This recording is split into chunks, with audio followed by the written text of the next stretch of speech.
Sir এমনি তোর উপর বিরক্ত, তুই আমার কোনো কথাই শুনলি না, উল্টা আমি কিছু বলতে গেলে ঝাড়ু নিয়ে আমার দৌড়ে দিছিস।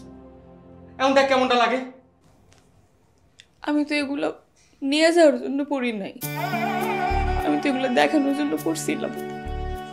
কারে দেখানোর জন্য এগুলো পড়ছিস? হ্যাঁ, তোর জন্য কোন রাজপুত অপেক্ষা করতেছে শুনি।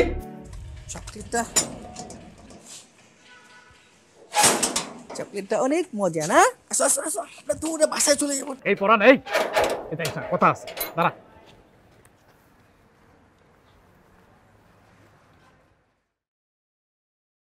কি হয়েছে?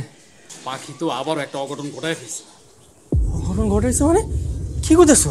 ম্যাডামের বিয়ার শাড়ি আছে না, তারপর গহনা আছে না, এগুলো আলমারি থেকে বাইর করে নিজে পড়ছে। এইটা ম্যাডাম আর স্যার এসে দেখে ফেলাইছে। আল্লাহ রে, কি করছে এটা? হ্যাঁ, আর বোন, স্যার আর ম্যাডাম খেইবা গিয়া বলছে ওরা বাড়ি থেকে বাইরে আসে। পাখি কি করতেছে?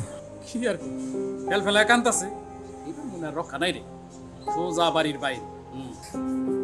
এত নিষেধ করার পরও আমার কোনো কথা শুনে নাই। এখন দেখুক, মাথাটা বুঝুক।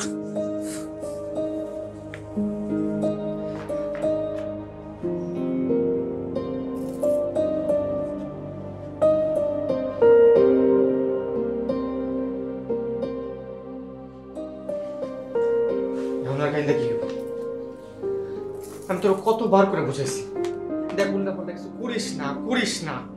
স্যার এমনি তোর উপর বিরক্ত, তুই আমার কোনো কথাই শুনলি না, উল্টা আমি কিছু বলতে গেলে ঝাড়ু নিয়ে আমার দৌড়ে দিছিস।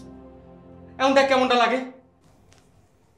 আমি তো এগুলো নিয়ে যাওয়ার জন্য পড়ি নাই, আমি তো এগুলো দেখানোর জন্য পড়ছিলাম। কারে দেখানোর জন্য এগুলো পড়ছিস? হ্যাঁ, তোর জন্য কোন রাজপুত অপেক্ষা করতেছে শুনি, যে কাজের ভাই আমি রাজনীতির শাস্তে গেছস। আমি তোর কতবার করে বুঝাইছি, দেখ আমরা কাজের মানুষ, আমাকে বাড়াবাড়ি মানায় না, তাই গেছে রাজনীতির শাস্তে।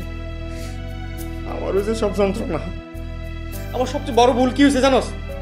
তোর এই বাড়িতে আনা।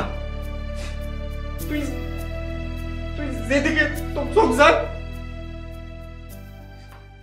ওইদিকে চলে আসে। দয়া করে আমার তুই মাফ করে দে, আমার তুই ক্ষমা কর।